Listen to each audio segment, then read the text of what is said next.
Hare Krishna devotees, welcome to day 46 of our Bhakti Vaibhava seminar on Srimad Bhagavatam, 4th Canto.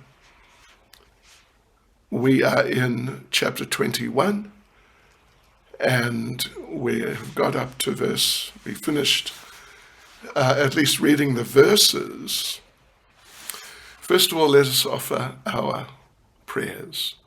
Namah Vishnu Padaya Krishna Prestaya Bhutale Shrimati Bhakti Vedanta Swaminiti Namane Namaste Saraswati Deve Gauravani Pracharane Niravishesha Shunyavadi Pastya Chadeshatarane Sri Krishna Chaitanya Prabhu Nityananda Sri Advaita Gadadha Shivasari Gaura Bhakta Vrinda Hare Krishna Krishna Krishna Hare Hare Hare Rama, Rama Rama, Hare Hare. Vanchakalpatarubhyas chai kripa sindubhya evacha. Patitanam pavanebhyo vaishnavebhyo namo namaha. Srila Prabhupada ki jai. So yes, we're in chapter 21 of the 4th Canto, Instructions by Maharaj Prithu. And we are in the 5th section. Prithu Maharaj instructs the assembly. It's from verse 19 to verse 44. Right, so here we go. Now we'll go through the section 5 from verse 19 to verse 44. Prithu Maharaj instructs the assembly. We'll read the verses again, and where there are purports, which is in most cases but not all, then we'll also look at those purports. Verse 19. Just to encourage the members of the assembly and to enhance their pleasure, King Prithu glanced over them with eyes that seemed like stars in a sky wet with dew. He then spoke to them in a great voice. Verse 20. Maharaj Prithu's speech was very beautiful, full of metaphorical language, clearly understandable and very pleasing to hear. His words were all grave and certain. It appears that when he spoke, he expressed his personal realization of the absolute truth in order to benefit all who were present. Right, so there appears to be devotees, let me just see. Yes, just a very short purport. It is, 2 sentences? I'll just read the whole thing. Maharaj Prithu was beautiful in his external bodily features, and his speech was also very glorious in all respects. His words, which were nicely composed in highly metaphorical, ornamental language, were pleasing to hear, and were not only mellow, but also very clearly understandable, and without doubt or ambiguity. 21. King Prithu said, O gentle members of the assembly, may all good fortune be upon you. May all of you great souls who have come to attend this meeting kindly hear my prayer attentively. A person who is actually inquisitive must present his decision before an assembly of noble souls. So, here we have devotees. Here we have a purport, moderate length. Prabhupada begins the purport by saying, in this verse, the word sadhava is significant. Yes, the word sadhava, which means all great souls. When a person's very great and famous, many people, unscrupulous people, become enemies, because envy is the nature of the materialists of the conditioned souls. So in any meeting, there are different classes of men, and we suppose, therefore, that because Prithu Maharaj was very great, there must have been several or a few or some enemies of his there. But Prithu was interested in the people who were gentle, so he addressed them and ignored the envious. He didn't present himself as a big authority who could command everybody. He wanted to present things humbly before the sages and the saints. As the great king of the world, he could have given orders, but he was so humble and meek and honest that he presented his statements for their approval. Yes. So, anyway, the thing is, and Prabhupada makes the point here, everyone within this material world is conditioned by the modes. Everyone has the four defects. Imperfect senses, make mistakes, be illusioned, and to cheat. Yes, Prabhupada concludes the purport by saying, but although Prithu Maharaj was above all these, still, like an ordinary conditioned soul, he presented his statements to the great souls, sages, and saintly persons present here. Verse 22, King Prithu continued, by the grace of the Supreme Lord, I have been appointed the king of this planet, and I carry the scepter to rule the citizens, to protect them from all danger, and give them employment according to their respective positions in the social order established by Vedic injunction. So, here we go. Devotees, there's 2-paragraph purport. Prabhupada says the king is supposed to be appointed by the Supreme Lord to look after the interests of the particular planet the king is living on. On every planet there's a predominating person, just as now different countries have presidents, etc., prime ministers.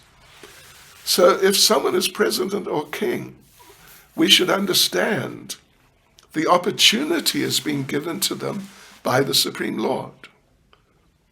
So according to the Vedic system, the king is considered a representative of the Lord and is respected by people as God in human form. So Prabhupada goes on to explain how the Lord maintains the living entities. Krishna, did you hear that? That's thunder. So, how the Lord maintains the living entities, particularly the humans, so they can reach the highest perfection. After many births, we come to the human form. Then we have to follow Varnashram. And so it's the duty of the king or the government to see that the people are observing Varnashram and they're properly employed according to their Varnashram position. So, of course, in modern times, the government gives no protection, no real protection. So the social order has collapsed. Nobody knows who is in what Varna. People claim a position in Varna just by birth. So the duty of the government is to re-establish proper Varnashram in terms of the modes. Otherwise, human society is no better than animal society. And in animal society, there's never peace, only chaos. So anyway, Prithu Maharaj, as the ideal king, strictly observed this system. So, paragraph 2. Prabhupada quotes a line, Prajayate iti praja. The word praja refers to one who takes birth in a place. So Prithu guaranteed protection for prajanam, all the living entities in his kingdom. So, but in modern days, the fools and rascals in modern society, they have no idea what is the extent of the responsibility of the government. They don't know animals are also citizens. Yeah, and they have the right to live at the cost of the Lord. Prabhupada concludes the purport by saying, the disturbance of the animal population by wholesale slaughter produces a catastrophic future reaction for the butcher, his land, and his government. Verse 23, Maharaj Prithu said, I think that upon the execution of my duties as king, I shall be able to achieve the desirable objectives described by experts in Vedic knowledge. This destination is certainly achieved by the pleasure of the Supreme Personality of Godhead, who is the seer of all destiny. Okay, so here's a purport. Let's have a look at the purport. Just a single paragraph. So, Srila Prabhupada says that Prithu gives special stress to the word Brahmavadina, experts in Vedic knowledge. Brahma refers to the Vedas, which are known as Shabda Brahma, or transcendental sound. So, it's not ordinary language, although it appears to be written in ordinary language. But the evidence from the Vedas should be accepted as the final authority. And in the Vedic literature, there's so much information, including about the duty of a king. If the king protects all living entities on his planet, he goes to heaven. So, it's also depends on the pleasure of the Lord.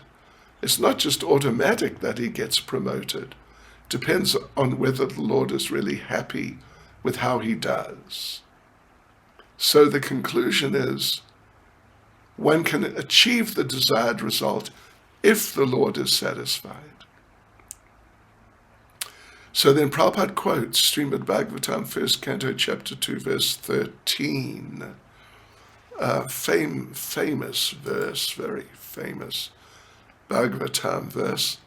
Atabum pumbir dwijasheshta van ashrama vibhagasha swanustitasya dharmasya samsadir haritoshanam, which basically means that the perfection of one's execution of one's appointed duties is the satisfaction of the Lord. Yes, that's the idea, the confirmation. If in doing your duty you satisfy the Lord, then you can achieve your desired result. You could go back to Godhead. Everyone wants to achieve some sort of ultimate goal of life. But now scientists think life has no plan. So this ignorance is just dangerous. Makes civilization very risky. People don't know the laws of nature given by the Lord, so therefore they don't know what they can do, what they can't do. Like this, it's just confusion rules. So generally they're atheists with no faith in God's existence or his rulings. So they don't know how nature is working, how this world is working. So this gross ignorance, even of the scientists, makes life very risky. Yeah. How to know if you're making progress or not. So Srimad Bhagavatam 7.530 says They're simply progressing to the darkest region of material existence. Prabhupada concludes the purport by saying, the Krishna consciousness movement has therefore been started to give philosophers, scientists, and people in general the proper knowledge about the destiny of life. Everyone should take advantage of this movement and learn the real goal of life. Verse 24, any king who does not teach his citizens about their respective duties in terms of varna and ashram, but who simply exacts tolls and taxes from them, is liable to suffer for the impious activities which have been performed by the citizens. In addition to such degradation, the king also loses his own fortune. Right, okay, so there's a sort of intermediate size purport here. First point is that the king or whoever's in charge of the state should not occupy their position without doing their duty. And particularly that means, at least one of the particular things that really is very important, they have to teach the people how to do varnashram. And if the king or prime minister, president, whoever it is, neglects teaching that, if he just collects taxes, then all those who help him collect taxes will share the impious activities of the masses. In other words, they're going to get the head of the government and those who are assisting in collecting taxes, they're going to get massive reactions, bad ones. So the laws of nature are very subtle. For example, if you eat in a place which is sinful, you share in the resultant reactions of the sinful activities performed there. How's that? How is that? Had you thought of that? So therefore it's the Vedic system for householders that to call Brahmins and Vaishnavas to act at any ceremonies they perform, so the Brahmins and Vaishnavas can immunize the householder from sinful activities. But having said that, it's not the duty of strict Brahmins and Vaishnavas to accept those invitations. But there's nothing wrong with accepting prasad. So look, there are many subtle laws which are just unknown to the people in general. Prabhupada concludes the purport by saying, but the Krishna consciousness movement is very scientifically distributing all this Vedic knowledge for the benefit of the people of the world. Verse 25, Prithu Maharaj continued, therefore, my dear citizens, for the welfare of your king after his death, you should execute your duties properly in terms of your positions of Varna and Ashram, and should always think of the Supreme Personality of Godhead within your hearts.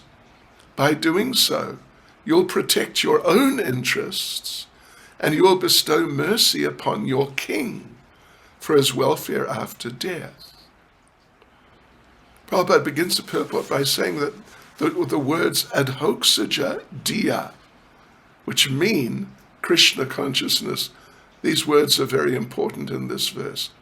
Adhoksaja means the Lord, who cannot be perceived by material senses, and diya basically means to remember or to meditate on, like that. So in other words, adhoksaja diya means Krishna consciousness. So, of course, the king and the citizens, they need to be Krishna conscious. Otherwise, all of them, Prabhupada says, they'll be doomed to lower species of life after death. responsible government must teach Krishna consciousness vigorously for the benefit of all. Without it, nobody can be responsible. So Prithu Maharaj asked everyone to be Krishna conscious. He was anxious to teach them how. Prabhupada quotes Bhagavad Gita chapter 9 verse 27, which summarizes Krishna consciousness. Yat karoshi yad ashnasi yat jahosi dadasi yat tapasyasi kontaya tat kurushvamad arpanam. Whatever you do, whatever you eat, whatever you give in charity, and whatever penances you undergo should be done in Krishna consciousness, or for the satisfaction of the Supreme Personality of Godhead. So Srila Prabhupada makes the point that if all the people of the state, including the government servants, are taught the techniques of spiritual life, then even though they may be liable to be punished in different ways by the laws of nature, but they'll not be implicated. How's that? They'll be saved from getting the reactions which normally they would be due to get if they engage in Krishna consciousness. Okay. Verse 26. I request all the pure-hearted demigods, forefathers and saintly persons, to support my proposal. For after death, the result of an action is equally shared by its doer, its director, and its supporter. So, Prabhupada explains Prithu Maharaj's government was perfect because they did everything according to Vedic injunctions. Yeah. And Prithu has already explained the main duty of the government is to see everyone is doing their varnashram duties and executing or doing them in Krishna consciousness. So he wanted everyone to cooperate with him because then they'd all get the same profit after death. If he went to the heavenly planets, all those who cooperated with him would go there also. So that since Krishna consciousness, the Krishna consciousness movement is also perfect, following the footsteps of Prithu Maharaj, anyone who cooperates with the Krishna consciousness movement, who accepts its principles, will get the same results as those who actively propagate it. Verse 27. My dear respectable ladies and gentlemen, according to the authoritative statements of Shastra, there must be a supreme authority who is able to award the respective benefits of our present activities. Otherwise, why should there be persons who are unusually beautiful and powerful, both in this life and in the life after death? So, yes, there's an extensive purport here, I would say pretty extensive. Prabhupada explains Prithu Maharaj's sole aim was to raise people to Krishna consciousness. Oh, this is a big purport, 8 paragraphs. Anyway, okay. So the sole aim was to raise people to Krishna consciousness. Of course, here he's addressing a big assembly in an arena of sacrifice. But he was talking to those who were not atheists. Previously, a few verses ago, he advised people to become adhoksaja diya, Krishna conscious. Here he talks about the authority of Shastra, even though his father was vainer an atheist. Atheists think everything happens just by physical arrangement, by chance. They believe in atheistic Sankhya. I mean, some of them do. Prakriti and Purusha. They believe only in matter, and that everything comes from matter. They don't believe in the Vedas. They say they're impractical theories. So Prithu advises to reject these views.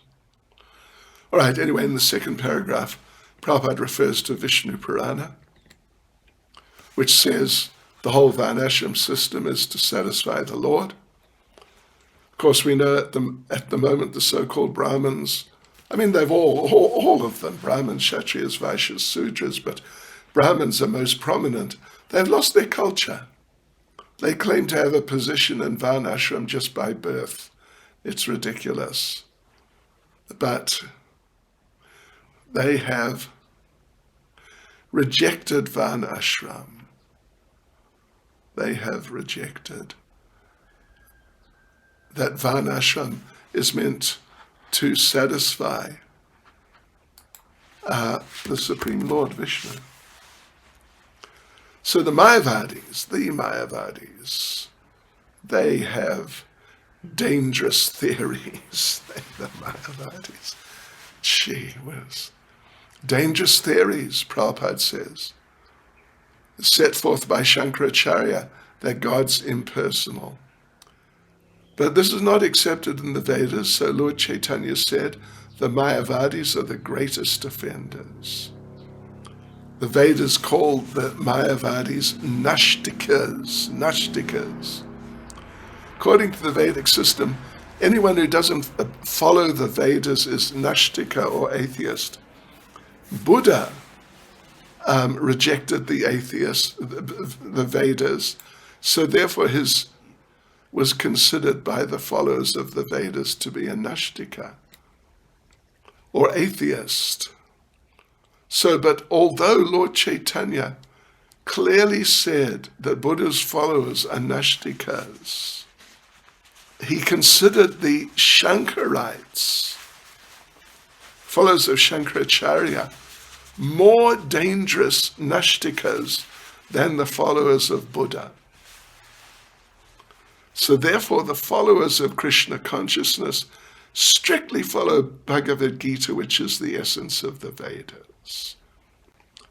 And here we see Bhagavad Gita 18:46 is quoted. Let me just read the translation. By worship of the Lord, who is the source of all beings and who is all-pervading, man can, in the performance of his own duty, attain perfection. Right. So that indicates the Lord is the original source of everything. As Vedanta Sutra and first verse of Bhagavatam does, they say, Janmadyasya yataha. That which is the first source of birth, or the ultimate source. So anyway, the Lord also confirms this in Bhagavad Gita. Aham sarvasya prabhavo, I'm the origin of everything. So we accept that the absolute truth, therefore, is the Supreme Personality of Godhead. And we must satisfy him by doing our duty. 1846, which we looked at a couple of minutes ago, confirms this. So Prithu Maharaj, the idea is, he wanted to introduce this among the citizens. So we go on now to the third paragraph. This is really a big purport. This is just really big. So the most important thing in human civilization is that while you're doing your duties, you actually satisfy the Lord. And we saw Srimad Bhagavatam 1.2.13, Swanustitasya dharmasya sangsiddhir haritoshanam. Haritoshanam confirms this. And the examples are Arjuna, who He was a Kshatriya. He had to fight, so he fought for Krishna. So the atheists are condemned in Bhagavad Gita, particularly chapter 16, verse 19. They're condemned by the following statement. Tanaham dushata kruram samsareshu naradamam. So in that particular verse, it's said clearly, people who are envious of the Supreme Lord are the lowest of mankind. They are very mischievous. And under the Lord's principles, regulative principles, they're thrown into the darkest regions and born as demons or atheists. And then birth after birth, they go further down, finally to become animals. So for millions of years, they're in darkness with no knowledge of Krishna. So on to the fourth paragraph. Supreme Lord is known as Purushottama, the best of all living entities. He's a person like us, but he's the leader or the best, the biggest of all living entities. Nityo Nityanam Chaitanas Chaitananam. He's the leader of all eternals and the leader of all living beings. So he's complete and full, the Lord. Doesn't need to derive, to derive benefit. Doesn't need to derive benefit by interfering in other people's affairs. But as the maintainer, he has the right to bring them to the proper standard. Just like a father wants his children to be happy, so does the Lord. He has that right. That they should become happy under his direction. So although the Lord has no benefit to derive from the common living entities, he has the right to discriminate between their right and wrong activities. Right. So the right way is to do things. The right way is doing things to satisfy the Lord. You can do almost anything, but to perfect it, you must satisfy the Lord. And if you do, you'll get better facilities for living. But if you displease him, you can be put in undesirable situations. Sounds menacing. Fifth paragraph. Therefore, it's concluded there are two kinds of duties. Mundane duty, duty for the sake of yajna. Any activities not for yajna are the cause of bondage, as confirmed by Bhagavad Gita chapter 3 verse 9, which is quoted here. Work done as a sacrifice for Vishnu has to be performed, otherwise work binds one to this material world. Yeah. So this karma bandhana, or bondage of karma, it's administered under the stringent laws of material nature. The demons, the asuras, try to overcome these. And by the power of material nature, they work hard. They take this to be happiness, but actually this is called Maya. In that state, that state of hard struggle for existence, they deny the existence of the Lord. Then the sixth paragraph, to regulate the activities of the living entities, the Lord gives codes. Just as a king or government, they give codes of law in their state, and whoever breaks the law is punished. Similarly, the Lord has given the infallible knowledge of the Vedas, which are beyond the defects of the conditioned souls. And if we don't follow them, we'll be punished. So Prabhupada quotes Bhagavad Gita, chapter 7, verse 28, that, I'll read the translation. One who has completely surpassed the resultant activities of the impious path of life. This is possible only when one engages exclusively in pious activities. So such a person can understand his eternal relationship with the Supreme Personality of Godhead. Thus one engages in the Lord's transcendental loving service. Yeah, that's it.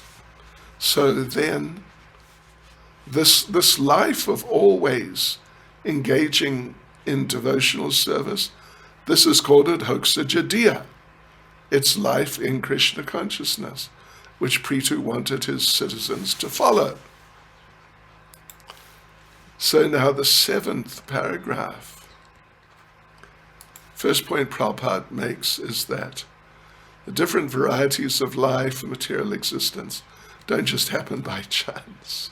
They're arrangements of the Lord in terms of the pious and impious activities of the living entities. Pious get good family, nation, body, education, they're rich. But the impious get bad. Yeah, sure. So some places and planets are like that in terms of pious and impious activities. Some are better, some are worse. So one has to take advantage of this knowledge and modify one's life to go back to Godhead. Mold one's life, actually, Prabhupada says, but modify is good enough. So now the last paragraph, paragraph 8.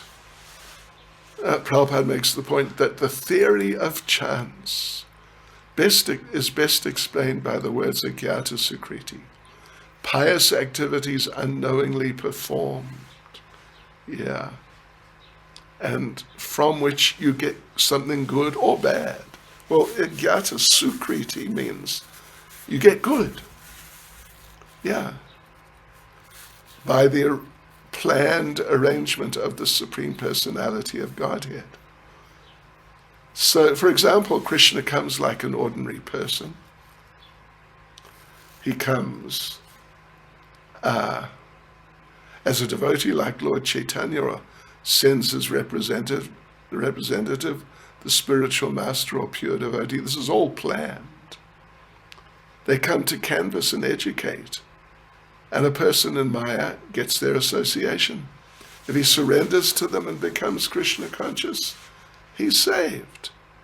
So therefore Krishna instructs us to surrender, as we see in Bhagavad Gita 1866. So Prabhupada concludes the purport. It's a mega purport.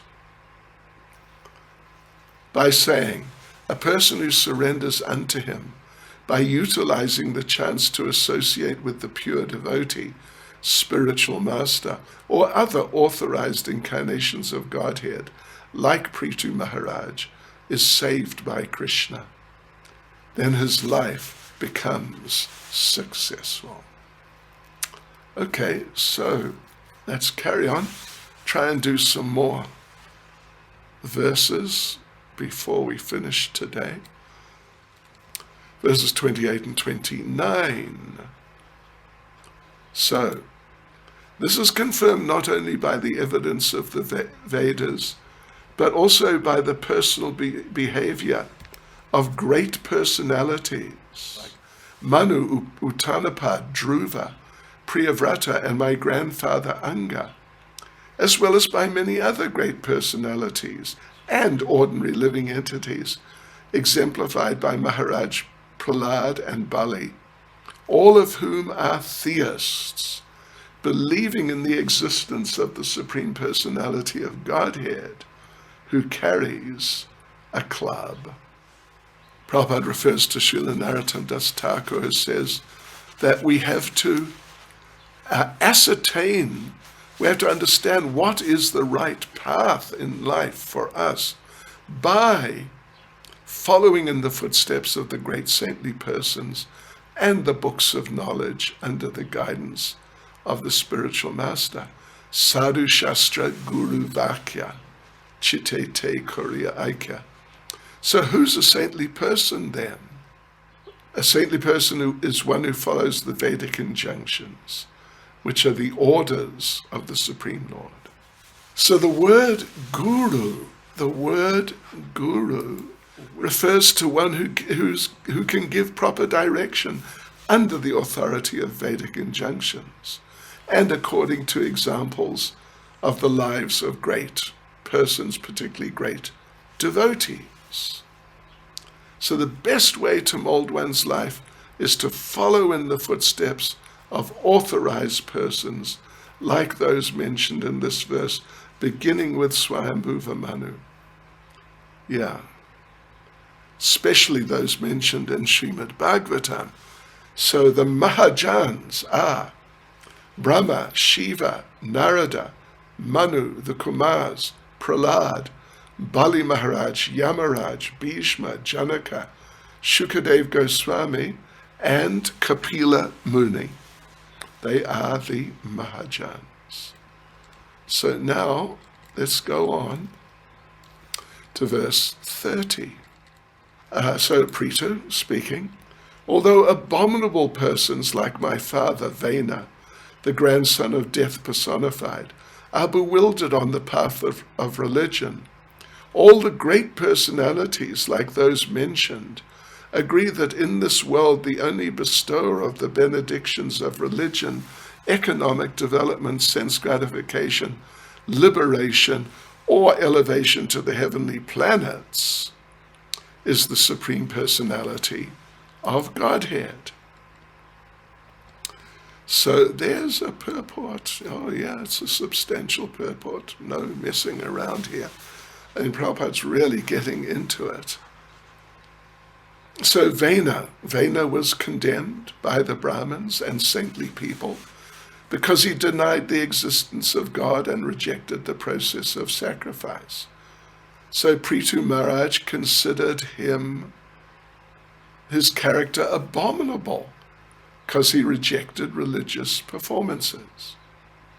So atheists think there's no need to accept the authority of the Supreme Lord in order to be successful. According to them, Dharma is meant to establish an imaginary God to encourage us to be moral, to be honest, and like that, so society will be peaceful.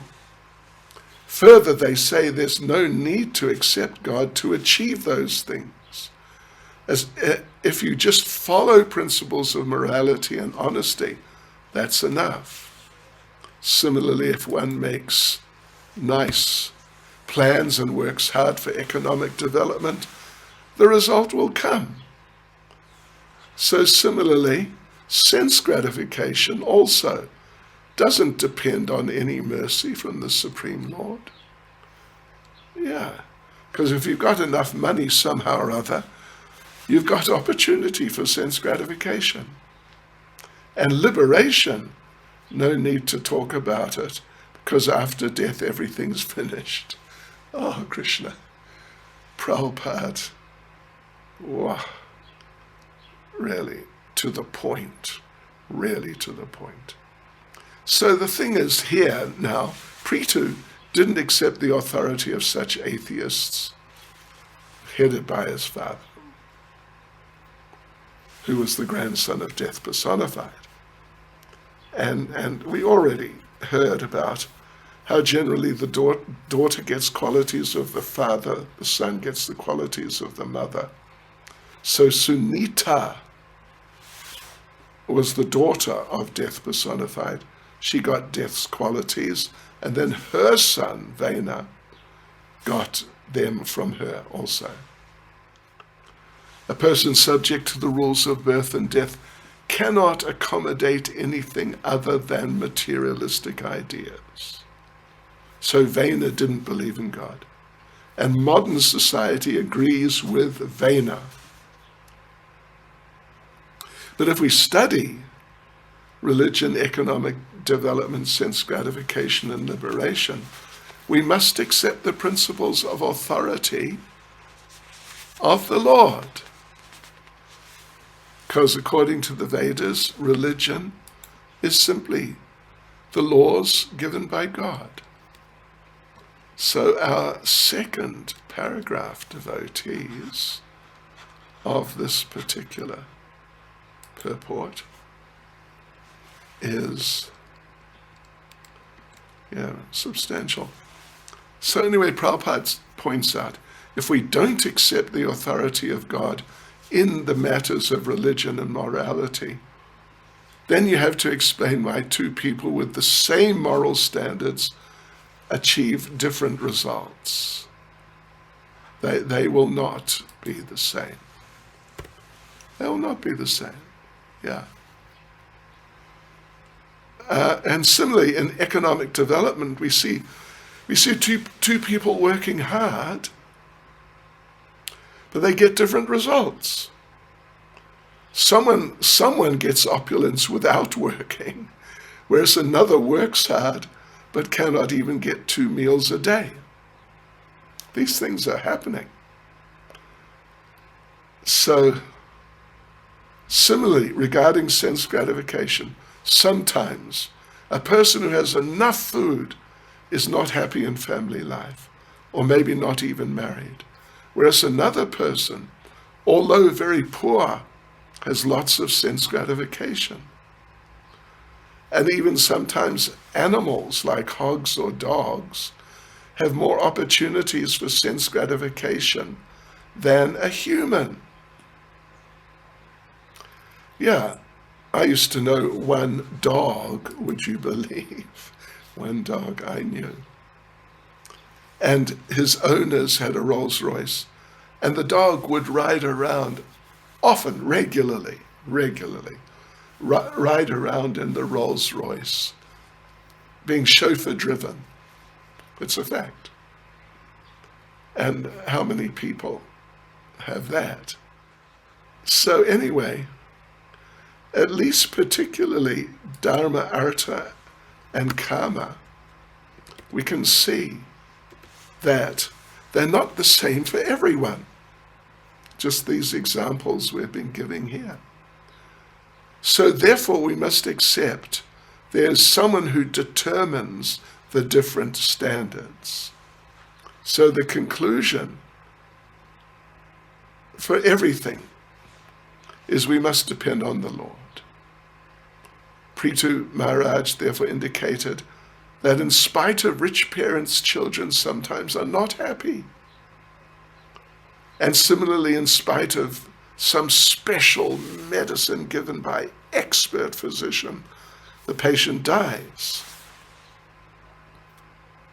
You know the saying, operation was successful, the patient died. And sometimes in spite of having a strong boat, a man who's out on the sea there ends up drowning. So Srila Prabhupada concludes the purport by saying that we may thus struggle to counteract impediments offered by material nature, but our attempts cannot be successful unless we are favored by the Supreme Personality of Godhead. Hare Krishna. Srila Prabhupada ki jai.